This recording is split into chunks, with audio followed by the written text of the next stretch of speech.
si querías invitar a los vecinos, igual me lo podrías haber comentado. ¿No te parece? No, no me parece. ¿Sabes por qué? ¿Por qué, cariño?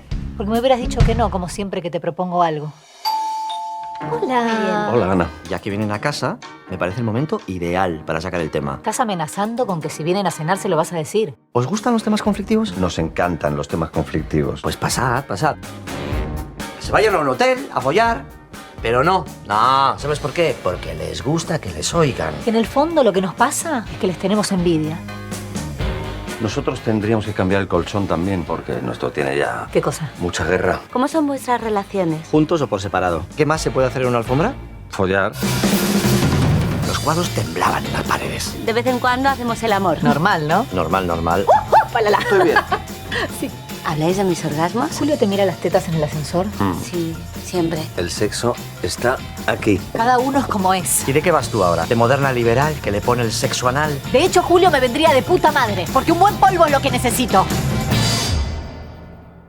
Ya decía yo que no era buena idea que vinieran a cenar.